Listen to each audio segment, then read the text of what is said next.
Nandito pala kami sa park. Pinasyal ko lang sila saglit. Mommy, I just do it like this. Tak dobre. Tingnan niyo po ang ginawa ni Alex. Nagdala pala ito siya ng kanyang car na may battery. Pinaikot-ikot daw niya. Yun ang pinakita niya sa akin kanina. And si Philip naman, ewan ko kung ano yung hinahanap niya. Choro bis Philip ka? Wala pala silang pasok ngayon. Dahil may training daw yung mga teachers. Kaya tuwang-tuwa itong dalawang to. Pozor ha? Huwag mag-away. Share lang sa toys. Malaki yung space niya dito para sa kanyang toy car. Choro bis kuya. No. Mawala yan Kuya Alex ko.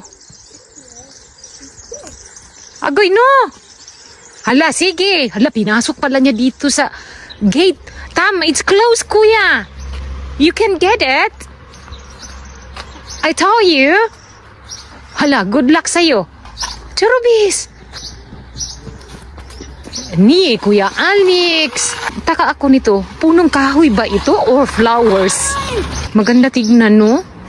Nagka-interest ako nito, baka pwede itong sanga no itanim. Kuha kaya ako nito, sanga lang. Tapos itry kong tanim doon sa bahay. Baka mabuhay pa. Prosin? Nice. Tingnan niyo po yung mga punong kahoy oh. Green na lahat dahil nag-start na ang summer. Kaya lahat nito tumutubo na yung mga dahon. Ang ganda na tignan. And itong mga dandala ayun, everywhere na ito tumutubo. Ito parati ang nilalaro ni Philip. Ngayon nag-stop na siya. Pala na mga grass flowers. Hate ito ni Vladimir. Kasi ang bilis daw nitong tumutubo. Pero para sa akin no, ang ganda siguro nito kung itanim ba. Tapos yan ang kulay lahat. Yellow. Ang daming dandelion oh. Ang ganda tignan. Tignan niyo naman ang ginawa ni Philip oh. Dito ka matulog? Ahoy Philip. Matulog daw siya. Sige, matulog ka. Mommy, what is this? Trees. Nagtanong siya kung ano daw ito. Ano? Puno. Punong kahoy. Leaves. Leaf. Ano? And why there's a leaf? Because there is a trees. Oh. Ooh. Nag-start na siya magtanong. My dad, he can go like this. Ano? I wish ko lang na mamaya wala yung mga pinsan ni Kuya Alex kasi may plan akong magluto ako ng noodles. Then kakain kami doon sa labas. Mag-picnic. Style ba? Tapos wala pa naman yan dito sa kanila. Iba yung ginagawa nila. Formal talaga sila ba? Kumakain lang sila sa labas kapag may party. Ganyan. Pero yung mag-picnic lang, wala in town. One time nakita ako ni sister-in-law na ganyan ang ginawa namin. Doon sa labas, nakatingin lang siya. Mas gusto ko gawin yun dahil maparami ang kain ni Philip at saka Alex ba? Lalo na kapag ganyan ang ginagawa ko na kakain sa labas ng bahay, naaliw sila sa paligid. Baka maudlot na naman yung mga plano ko para sa kanilang dalawa. Kahapon nga huldi talaga ang pinsan nila doon sa bahay. Hindi sa loob, sa labas lang, naglaro sila. Ganito pa pala ang ginagawa namin kapag kumpleto kami ba, tapos wala nang ginawa si Vladimir sa labas. Panoorin niyo ito. Yeah. Nakahanap ng kaibigan si Kuya Alex oh. What is her name, Kuya Alex ko? Terry. Karen. Pasensya na, bungol-bungol. Tishima, Karen. Ako sa Nash, Karen. Hi. I do vlogging. Yes, Margie from Philippines. Dobre. You been here in the school? Yeah? Makaintindi pala siya ng English. So who can speak English? Your mom? My mom speak English but too little. You learn in school? Bahon? My mom. You been to school Bahon? Bahon or nie? Bratislava or Bahon? No. Here? Ano? Nini. Toto igram. Ano? Dam? No, yeah. Bahon. Bahon, school. No, yeah, sadim daleko grabu do szkoły. Tak dobre. Wala akong naintindihan. She can speak English, so you can speak English to her. No, she can speak English. Slovenski, tak dobre. Hilas buka kuya. Oy, gusto daw niya mag-Slovak. Bahon. Bahon daw. Bahon? Hindi kuya, igram no? No. Učím se v škole ve Velikém Grove, Aha. lebo tam aj bývam. Tak dobro. Nakarating na po kami dito sa bahay, kaso nga lang, si Philip at saka Alex nasa labas na, kasama yung kanilang cousin. Siya yung kalaro nila almost every day. Udlot yung plano namin. Dito sana ako maglagay ng table na maliit, tapos dyan kami kakain. Sinabi ko kay Kuya Alex kanina, kapag makipaglaro kayo sa cousin ninyo, so hindi natin ituloy. Sabi niya okay lang daw. As long as na makapaglaro sila, hinayaan ko na lang. Dito na lang kami kakain mamaya sa loob. May kailangan pa kasing i-memorize si Kuya Alex eh. Dumating na po yung cousins nila, Philip at Alex Hindi pa yan sila kumplito lahat. May kulang pa yan. Umakyat na yung isa sa puno. Nandito na po sila sa loob, kakain na sila. Pray muna. Amen.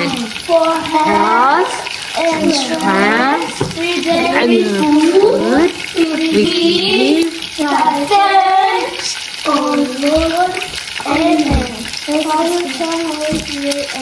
Dobruhut, klatse. Pinabago ko pala yung prayer nila. Kaya nasa ulo na ni Kuya Alex.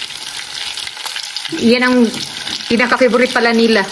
Gutom yarn ko, ang tagal nila doon sa labas. More than 2 hours sila nakipaglaro sa kanilang cousins.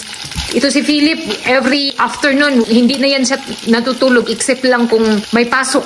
Kapag nakagising na siya ng 7 or 8 a.m., pagka-afternoon, ayaw na niya matulog. Ayan, naubos na nila yung first batch.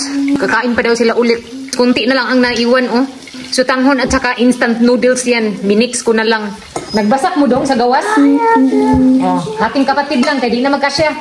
Kinain ko pala yung iba kaya kunti na lang naiwan. Akala ko kasi hindi nila ito ubusin. Ito na, kuya. Ay, Philip ko! Makaharap si Philip sa camera. Wagas. Ito na. Dapat. Uy, magpapit na bidayin. Proceed. Ginawa na niyang mirror yung camera. Tuna. Dobre. Ako ba siya? Titas? Papat? Papat. So, tita din, how to papat?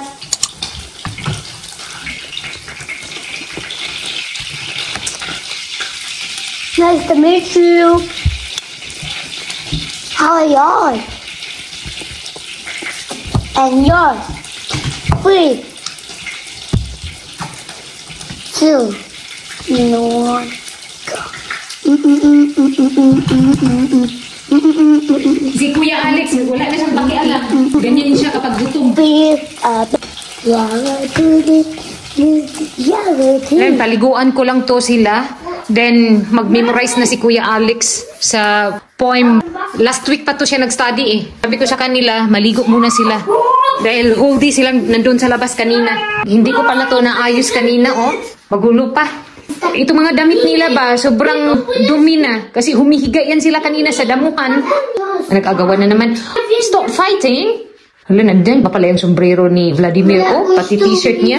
Basa daw kasi ng pawis yan Yung sa iba pa to ba, tinapon na to. Ito kasi yung ginagamit niya habang nagtatrabaho siya doon sa labas ng bahay. Kuya Alex ko, pwede na, istachilo be, istachilo. Po Philip ko, mi umibat sa. Pwede na Kuya Alex ko, istachi. Kapag ako ang nagalit niyan Kuya Alex, sa basurahan yan pupulutin ba? Ayan, nag-explain na si Alex. Hindi ko maintindihan kung anong ibig niyang sabihin.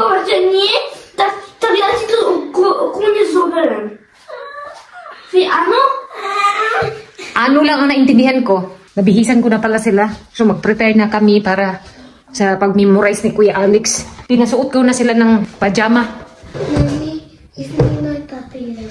Ano? Get your notebook. Thomas. Papier. Papier? Hindi. Can you just leave us? Aha. Dobre. May pinakita pa pala si Philip sa akin. Philip pa pala, pinasulat ko ng kanyang pangalan at saka apelyido. Ito na si Kuya Alex. Mag-memorize. Kailangan matuto siya nito. Alam naman niya ang pronunciation. Alam ko na din kung paano i-bigkas ito dahil tinulungan kami ni Vianan. Pumunta talaga si mama dito para magturo lang kay Kuya Alex ng pronunciation. Sa akin kasi hindi ko pa talaga makuha ba. Kaya ako lang ang mag-guide sa kanya. Na bawat bigkasin niya ng mga words, titignan ko lang dito kung tama ba yung sinabi niya. Bibigyan na naman to ng microphone ng kanyang teacher. Trying hard. Nagmana kay mami niya ba, kuha talaga niya yung ugaling Filipino. Masaya ako dahil sa performance niya. Hindi siya mahiyain. Nagawa talaga niya yung best niya. Tutuwa talaga ako makita siya sa stage na ang laki ng boses niya. Kaya yung mga parents din natutuwa para sa kanya. Hindi na nga to siya pure ha. Half Slovak na. Yung mga bata kasi dito mahiyain. What is doing? He's writing his name. But what is it? Philip ko? Hindi. Philip ko. Shani. Hindi marunong si Philip magsulat ng apelyido. Ang paghahanda para sa Mother's Day. At the same time, sanay ko na din yung mata niyang ito. Dapat naka-exercise to ng 30 minutes. Advice din ito ng doktor Habang nag-memorize siya, takpan ko yung kabilang mata niya. Yan na po ang magiging hitsura ng mata ni Kuya Alex. Mag-set up ako ng timer dito, 30 minutes. Then, memorize na Kuya Alex ko. Wala na tayong time, Kuya. Alas 8 na ng gabi.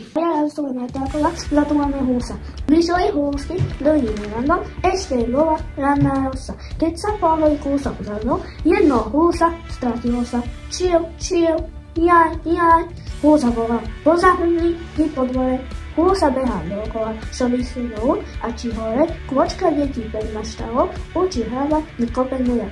Husa prekvočko si stavo čiti jezi. Mama moja vočka všetky priekazliži kvok a zazre anak. Nek husa nevyleží, uje sa ušel ja. A usa aj A usa aj pustil z nohy, nevychúja jak atka. Poza pajty, poza stohy, nostane sa kukačka, krdit v jarko, požechita. Jedna stará sedí sama, úsadko sa ti popýta, či ty si moja mama. Tak, kačka hlasne, ale húsa neverí, hlasne cudzí. I keď máme, podoba sa poperí. Čiro, silotka, chodí, blúni, smutne volá.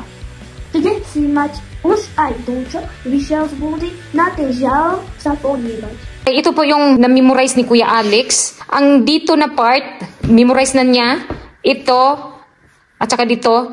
Itong sa pinaka-last, hindi pa daw niya makuha yung pronunciation. Kasi hindi pa naturo ni Vladimir sa kanya. Kailangan ipabalik-balik ko to sa kanya para hindi niya makalimutan. Dahil mahigpit ang kanilang grade 1. Ito ang handwriting ni Kuya Alex. Anyway, dito pa pala sa Slovakia, mahalaga ang Mother's Day. Kung baga may tula silang inihandog nila para sa mga ina. 2 weeks na pala ito, binigay sa kanila. Yung pagsasanay nila, Kuya Alex, sa school at saka dito sa bahay. 11 na po yung Mother's Day. Sabi ko sa kanya, kailangan mong matuto. Hindi ito para sa akin, kundi para sa'yo. No choice siya. Kasi one of assignment. Nung nakaraang araw, dumaan ako doon sa school nila, nag-memorize din sila doon. Yung principal mismo ang nagturo sa kanila. May score din si Kuya Alex dito. Ang score niya 1+. Then sinabi ng teacher, very good. Ikaw pa naman na, aside kay Vladimir, ako pa. Tapos si Genan, wristbacker lang ako.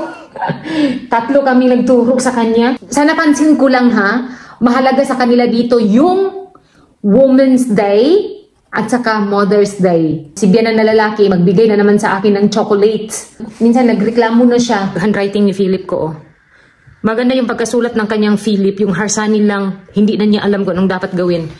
Choye toto, Philip ko, toto. R? Ami 22. Di mas toto, why? Ano? Nabaliktad man ito dong. It's opposite, Philip. Umiyak si Philip dahil pinilit ko siyang magsulat ng kanyang apelyido. Mag 5 years old na siya, hindi pa marunong magsulat ng apelyido. Grabe yung luha niya, oh. Kawawa, mantigdan si Philip, oh. Okay, hoto po. Kachilo! Achurubis! Tusistalo. Ito na po ang sulat ni Philip, oh. Perfect na. Kahit na umiiyak na siya, naturuan na ng luha. Philip, koto tayo pekne. Si, pekne. Pekne. Kahit na umiiyak ka, no? Nagawa mo naman. Congratulations, Philip. Oh, you need to learn. Dobre? Oh, this is not for you. This is for you, dobre? Stretch nyo, doble. Puslo ka sa kuya. Puslo ka sa kuya. Filip, musíš sa sústrediť, dobre? Dobre. Keď chceš to urobiť, musíš sa sústrediť. See? You made it very dobre. Filip, musíš sa sústrediť. Filip, rob to.